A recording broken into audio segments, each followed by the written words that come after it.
오늘은 믿음의 사람 삼손에 대해서 설교하려고 합니다. 사사 삼손 이야기는 사사기 13장부터 16장까지의 기록이 되어 있습니다. 삼손이라는 인물은 예수 믿지 않는 사람들도 또 예수 믿는 사람들도 익히 아는 인물입니다. 특별히 그분에 대해서 책도 나와 있고 영화도 만들어져 있습니다. 그러면서 우리는 그 삼손의 위대한 일대기를 살펴볼 수 있었습니다. 오늘 사사 삼손은 우리에게 많은 교훈을 주는 분이십니다. 그런데 첫 번째 교훈은 하나님의 사람은 절대적으로 위대해진다는 교훈을 우리에게 주고 있습니다. 삼손은 블레셋 백성에게 40년 동안 압박을 받던 시절에 소라 땅 단지파의 마노아라는 사람이 자식을 낳지 못했습니다. 나이가 많아도 자식을 얻지 못해서 안타까움 중에 있었는데 어느 하나님의 사자가 그를 찾아와서 또 그의 아내를 따로 찾아와서 내게 아들을 주겠다 그렇게 말씀하셨습니다.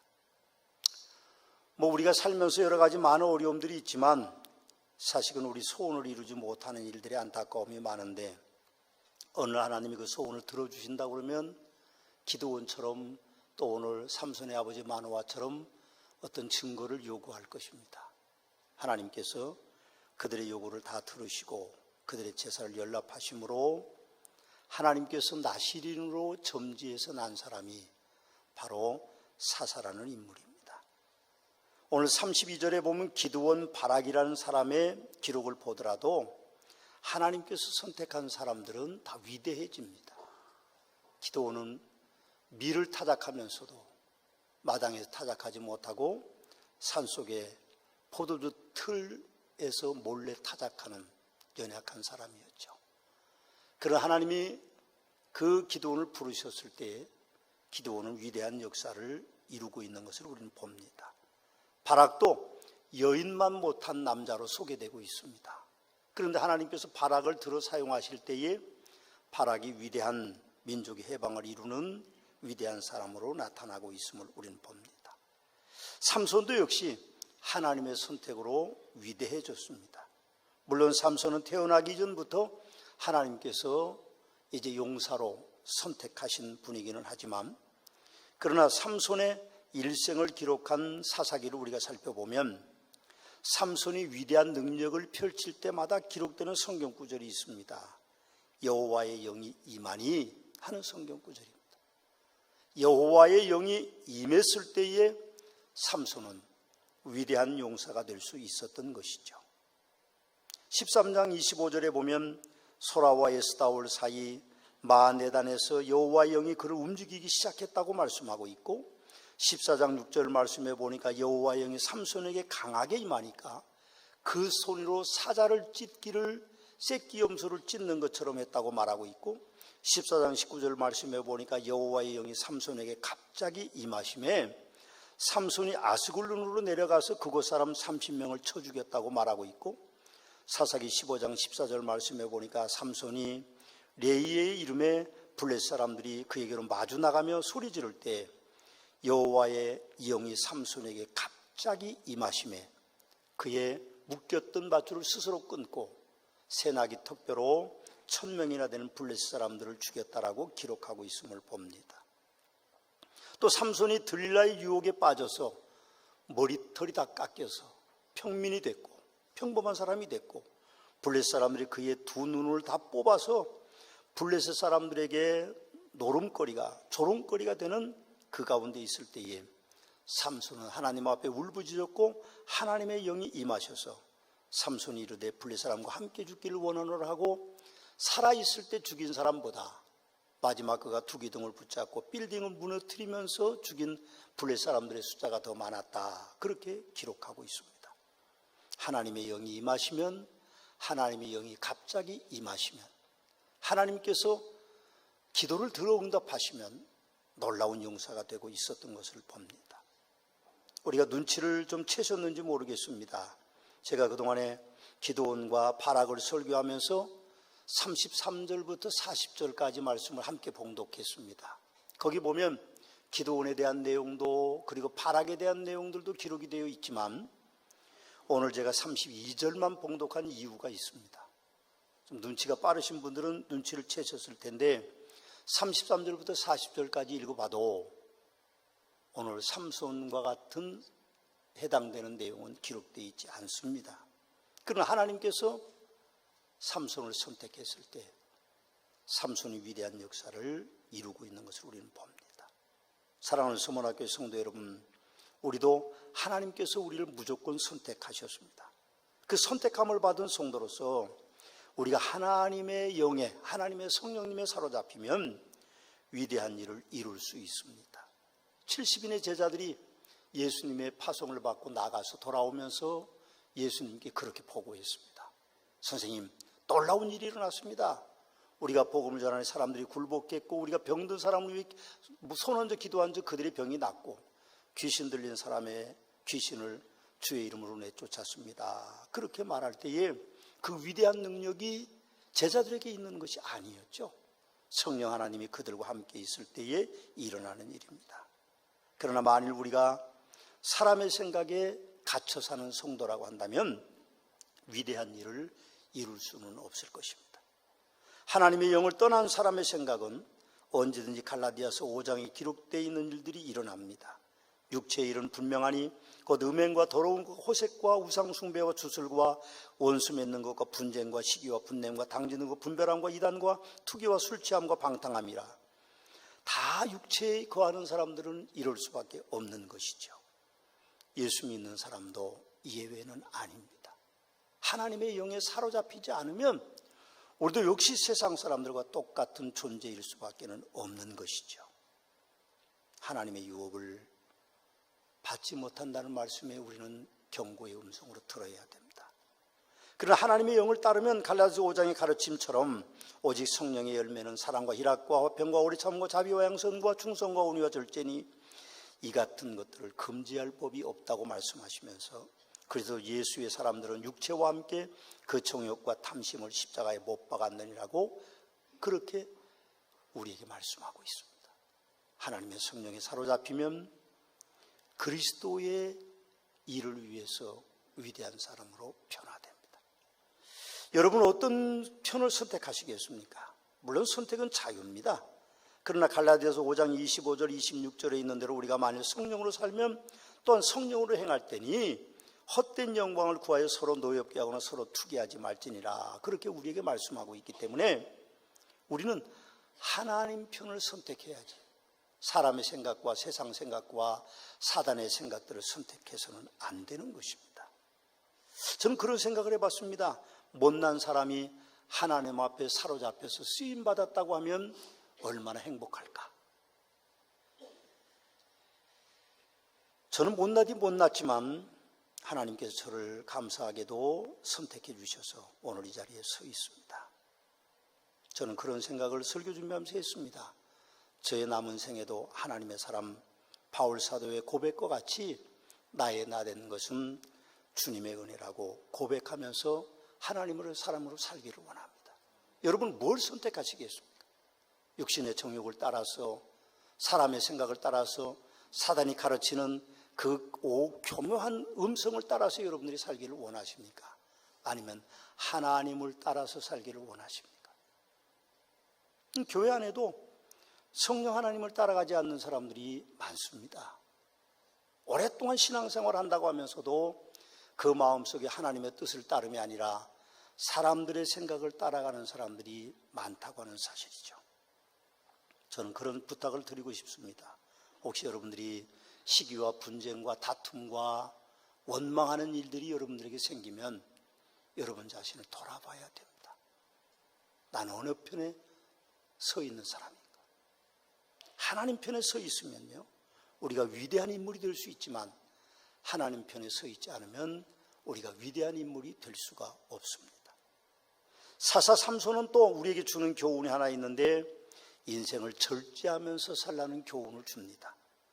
삼손은 사사기 13장 기록에 보면 하나님께서 나시린으로 선택해서 그를 이 땅에 보내셨습니다. 놀라운 것은 그의 아버지 그의 어머니도 포도주와 독주를 마시지 말고 부정한 것을 행하지 말라고 명령하시면서 너에게 아들이 있을 것이니 그 아들을 독주와 포도주를 마시지 말고 부정한 일을 행하지 말고 그리고 머리에 삭도를 대지 말라고 나시린으로 정해서 그리고 점지해서 태어난 사람입니다. 삼손이 나시린으로 살았을 때에는 하나님의 영이 그를 움직이기 시작했습니다. 그래서 손에 아무것도 없이 사자를 찢기를 염소새끼 찢는 것 같이 하고 하나님의 영이 삼손에게 갑자기 임하시니까 삼손이 아스글론에 내려가 30명을 쳐 죽이고 또 여호와의 영이 삼손에게 갑자기 임하심에 삼손이 나귀의 새 턱뼈를 보고 손을 내밀어 짚고 그것으로 1000명이나 되는 적을 물리치는 놀라운 역사가 일어나고 삼손이 하나님의 영이 임하시니까 그 큰 빌딩의 두 기둥을 끌어안고 그 기둥을 무너뜨리는 일들이 일어나고 있음을 봅니다. 여러분, 삼손이라는 용사를 기억할 때 사람들은 삼손과 들릴라를 기억합니다. 영화 많이 봤죠? 삼손과 들릴라. 별로 삼손에게는 사실은 부끄러운 일이죠. 그러나 절제하지 못하면 누구라도 다 마찬가지입니다. 삼손의 모습을 우리는 기억해야 됩니다. 사람에게 절제의 은혜가 없으면 그가 가진 능력은 마치 미친 사람에게 나뭇가시를 들려주는 것과 같습니다. 어디로 휘둘릴지 누구에게 휘둘릴지 모르는 거죠. 성도들에게도 절제는 하나님의 은혜를 얻는 축복의 통로입니다. 우리가 만일 절제하지 못하고 산다고 하면 미친 사람에게 가시나무를 등골이 될 수밖에 없습니다. 아무에게나 가시나무를 휘두르겠죠. 오죽하면 잠언 11장 22절에 보면 아름다운 여인이 삼가지 아니하는 것은 마치 돼지코의 금고리 같다고 말씀하고 계십니다. 그렇습니다. 옳습니다. 우리들에겐 절제의 은혜가 필요합니다. 되지도 않았는데 된 것처럼 생각하는 것이 모든 사람, 저를 포함해서 모든 사람들이 갖는 생각입니다. 나는 아니겠지, 나는 아니라고 생각합니다. 그럼 여러분, 하나님 앞에 누가 아닌 사람이 있겠습니까? 누가 의로운 사람이 있겠습니까? 우리는 절제하면서 살아야 됩니다. 그것이 성도들의 모습이고 그것이 성령님의 열매입니다. 세 번째, 삼손에 우리에게 주는 교훈은 회개의 가치입니다. 그럼 회개가 얼마나 큰 가치가 있는지 삼손의 일대기를 보면서 우리는 알 수 있습니다. 사사기 16장 28절에 보면 삼손이 여호와께 부르짖어 이르되 주 여호와여 구하옵나니 나를 생각하옵소서. 하나님이여 구하옵나니 이번만 나를 강하게 하사 나의 두 눈을 뺀 블레 사람에게 원수를 단번에 갚게 하옵소서 하고 그렇게 간구합니다. 그 울부짖음이 하늘에 상달돼서 삼손은 다시 성령의 힘을 얻어서 두 기둥을 끌어안고 무너뜨려서 블레셋 사람을 죽이는 역사들이 있습니다. 역사의 기록은 그렇게 되어 있지만 사실은 우리가 깊이 생각해 보면 삼손이 머리도 다 깎이고 두 눈 다 빼임을 당하고 아내에게 배신당한 거죠. 놋줄로 묶이고 맷돌을 돌리면서 블레셋 사람들의 구경거리가 되는 그런 날들이 계속됐으니까 삼손이 얼마나 많이 후회하고 회개했을까요? 저는 예수를 처음 믿고요, 밤이 새도록 회개기도 했습니다. 중학교 3학년 때 기도 끝나고 나와 보니까 해가 중천에 떴습니다. 지금 생각하면 뭔 회개할 게 그렇게 많은, 중학교 3학년짜리가 뭐 야동이 있었던 시대도 아니고 뭐 오락이 있었던 시대도 아니고 겨우 있는 건 흑백 TV 하나밖에 없는 시대에 살면서 뭔 죄를 그렇게 많이 지었을까, 그렇게 생각해 보면 밤새 기도하고 눈물과 콧물로 기도하고 그렇게 회개했던 기억이 납니다. 하나님께서 죄를 짓는 것보다 회개하지 않는 것을 더 중요하게 여기시는 분이십니다. 여러분, 혹시 지은 죄가 많으신가요? 저도 지은 죄가 많습니다. 우리는 지은 죄를 사람에게가 아닌 인자하시고 자비하신 하나님께 고백하셔야 됩니다. 사람에게 죄를 고백하지 마십시오. 혹시 남의 것을 토색한 일, 빼앗은 일이 있으면 몰래 갖다 주고 줄 수는 있지만 사람에게 죄를 고백해서 용서받는 것이 아니라, 물론 그럴 수도 있겠습니다만 진정한 회개는 하나님께 하는 것입니다. 이사야 1장 18절 말씀에 보면 여호와께서 그렇게 말씀하십니다. 오라 우리가 서로 변론하자. 너희 죄가 주홍 같을지라도 눈과 같이 희어질 것이요 진홍같이 붉을지라도 양털같이 희게 되리라 그렇게 말씀하셨습니다. 시편 51편에 가보면 다윗의 시가 기록되어 있는데 다윗이 우리아의 밧세바와 동침한 후에 선지자 나단이 그를 찾아왔을 때 고백하는 회개의 기도입니다. 하나님이여 주의 인자를 따라 내게 은혜를 베푸시며 주의 많은 긍휼을 따라 내 죄악을 지워주소서. 나의 죄악을 맑게 씻으시며 나의 죄를 깨끗이 제하소서라고 회개하는 기도문이 기록되어 있습니다. 사도행전 2장 21절과 요엘서 2장 32절, 로마서 10장 13절 말씀에 보면 누구든지 주의 이름을 부르는 자는 구원을 얻으리라고 말씀하셨습니다. 옳습니다. 천국은 죄 없는 사람이 가는 곳이 아닙니다. 오해하지 마십시오. 천국은 의인이 가는 곳이 아니라 천국은 예수 그리스도의 보혈의 공로로 회개하여서 씻음을 입은 사람들이 세마포를 입고 가는 곳이 천국입니다. 거기는요 성도들만 가는 곳입니다. 의로운 행위를 한 사람들이 오는 곳이 아니죠. 오직 예수 그리스도의 보혈의 공로 앞에 무릎을 꿇고 회개한 사람들이 사죄함을 받은 사람들이 가는 곳입니다. 하나님께서 삼손이 위대한 사람으로 생을 마감하게 해주신 것은요 회개의 은혜를 우리가 기억하도록 하기 위한 것입니다. 예수님의 12제자 가운데 위대한 제자가 둘이 있었습니다. 한 사람은 단순하고 우직하고 무지한 사람 베드로였고 한 사람은 지혜롭고 똑똑하고 셈이 빠른 가룟 유다였습니다. 한 사람은 예수님을 은 30에 팔아먹은 사람이고 한 사람은 예수님을 비자들 여자 종들 앞에서 저주하면서 부인했던 사람입니다.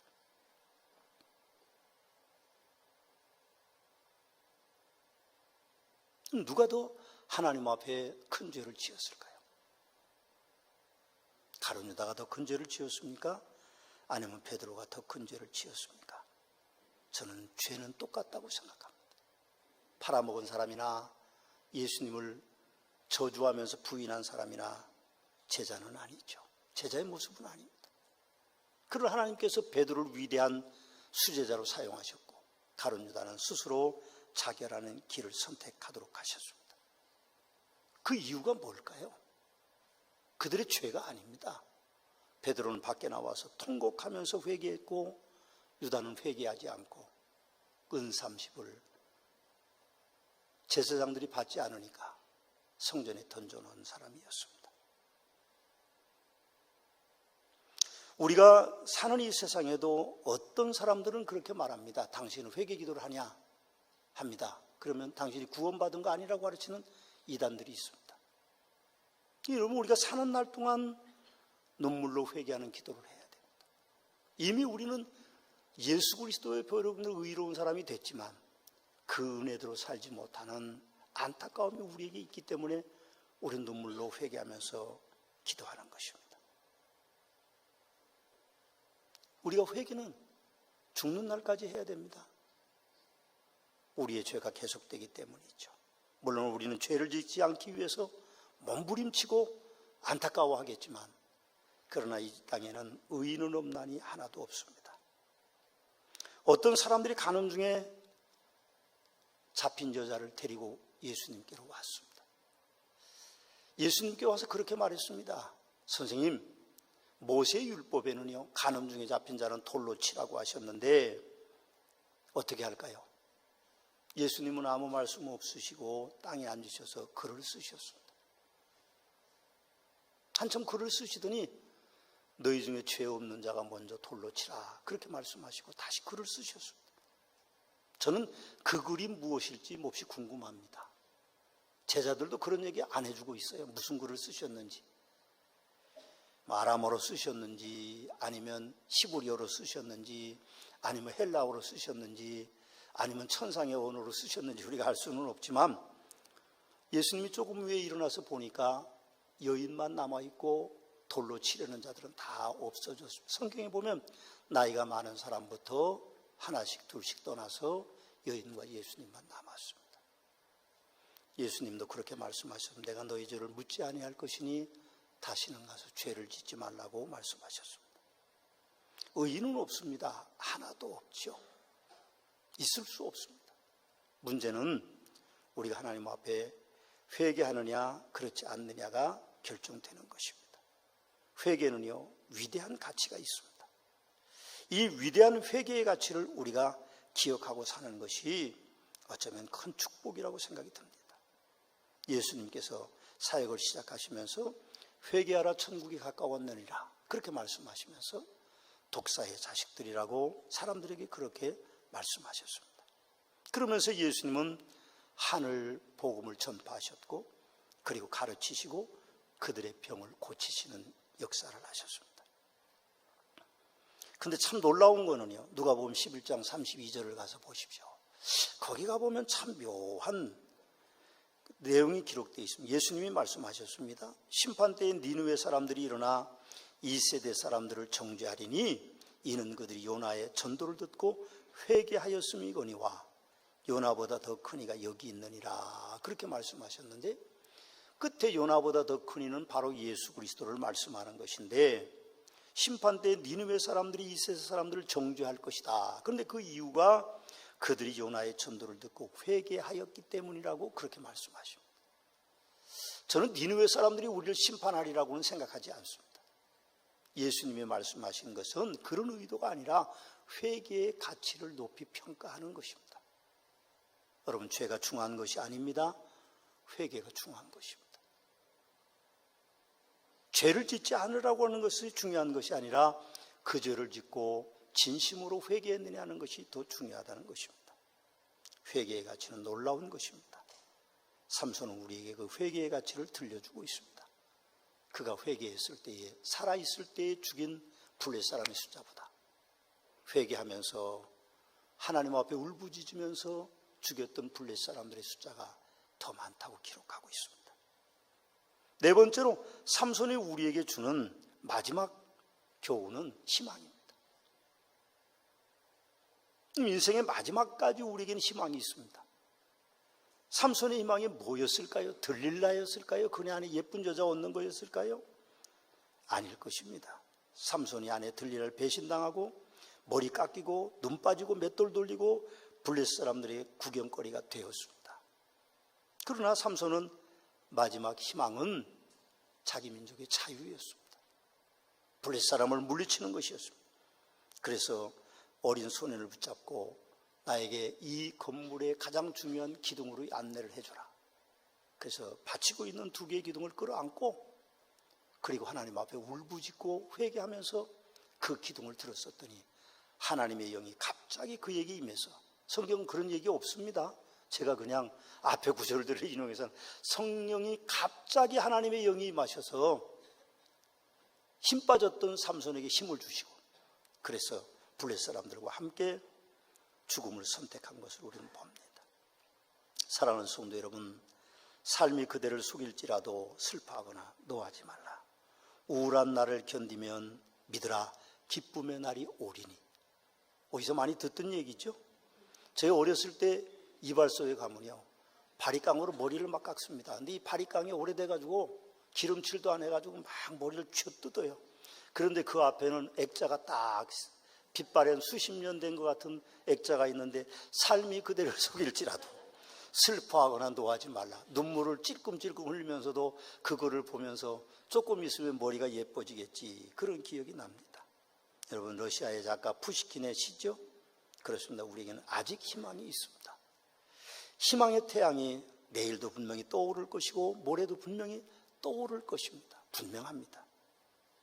우리에게는 아직 희망이 있습니다. 이별이 끝이 아니죠. 그럼 또 다른 만남이 우리를 기다리고 있을 것이고, 시험에서 떨어지면 끝이 아닙니다. 다시 시험 볼 수 있는 기회가 있습니다. 또 다른 시험 볼 곳이 있고 시험의 기회가 또 올 것입니다. 사업이 부도남이 인생의 끝이 아닙니다. 또 다른 사업의 아이템이 우리를 기다리고 있을 것입니다. 은퇴했다고 인생의 끝이 아닙니다. 영어로는 은퇴를 리타이라고 한다고 합니다. 그 리타이라고 하는 말은 타이어를 바꿔 끼고 달린다는 뜻이라고 합니다. 여러분, 지금 제 얼굴이 LED 스크린 더 선명하게 보이죠? 지난주보다. 그런 감각도 없이 사는 분들이 참 많아서 안타깝습니다. 좀 제발 좀 눈 좀 크게 뜨시고 좀 환경이 어떻게 변했나 좀 보시고, 여자대원들끼리는 좀 파마하고 오면 좀 아는 척도 해주시고, 좀 새 옷 양복 입고 오면 남자들끼리는 얼마 주고 샀냐 물어보시고, 좀 그렇게 사는 게 재미인데 전혀 감각 없이 사는 분들이 너무 많아요. 여러분, LED 스크린 설치해준 우리 천사님이 새로운 카메라로 바꿔주셔서 훨씬 더 밝게 여러분들이 제 얼굴을 보고 설교를 들을 수 있습니다. 리타입니다. 다시 인생은 희망이 있습니다. 암이 걸렸다고 끝이 아닙니다. 절망하지 마십시오.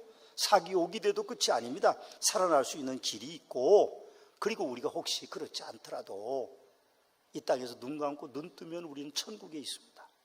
할렐루야. 거기는 아픔이나 그런 거에 동하거나 곡하는 것이 슬픔이 없는 곳입니다. 그곳에 우리가 있게 될 것입니다. 삼손에게도 그의 머리털이 밀린 후에 다시 자라기 시작하셨습니다.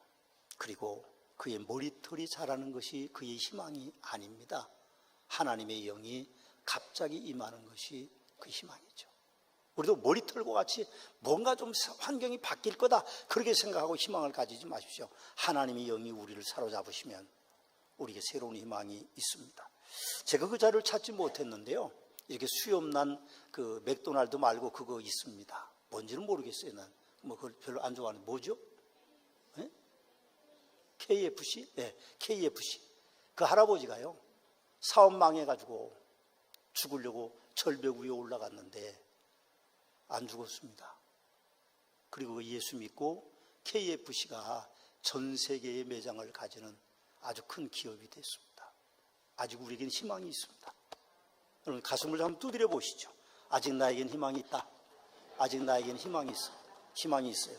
늙었다고, 망했다고, 병들었다고 희망이 없는 게 아닙니다. 희망이 있습니다. 여러분, 삼손의 인생은 해피엔딩이었습니다. 한번 찾아보실까요? 사사기 16장 30절 31절입니다. 사사기 16장 30절 31절 같이 한번 읽어보시겠습니다. 삼손이 이르되 블레 사람과 함께 죽기를 원하노라 하고 힘을 다하여 몸을 굽히매 그 집이 곧 무너져 그 안에 있는 모든 방백들과 온 백성을 덮이니 삼손이 죽을 때에 죽인 자가 살았을 때 죽인 자보다 더욱 많았더라 그렇게 이야기합니다. 여기가 아닙니다. 31절 한번 더 보시겠습니다. 그의 죽음이 얼마나 해피엔딩이었는지를 알 수 있습니다. 그의 형제와 아버지의 온 집이 다 내려가서 그의 시체를 가지고 올라가서 소라와 에스다올 사이에 그의 아버지 마노아의 장지에 장사하니라. 삼손이 이스라엘의 사사로 20년 동안 지냈더라. 아버지와 형제들이 그를 아버지의 장지에 잘 장례하고 마지막 그 땅에 평화가 기록되어 있어요. 삼손 때문에 20년 동안 그 땅에 평화가 있었다 그렇게 말합니다.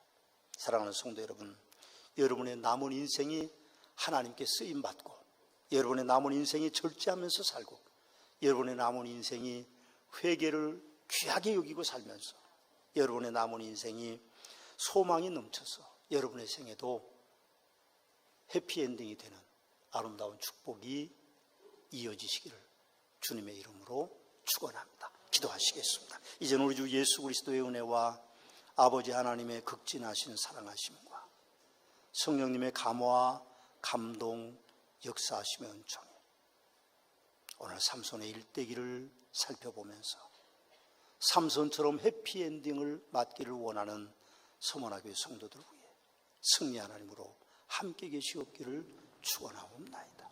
아멘.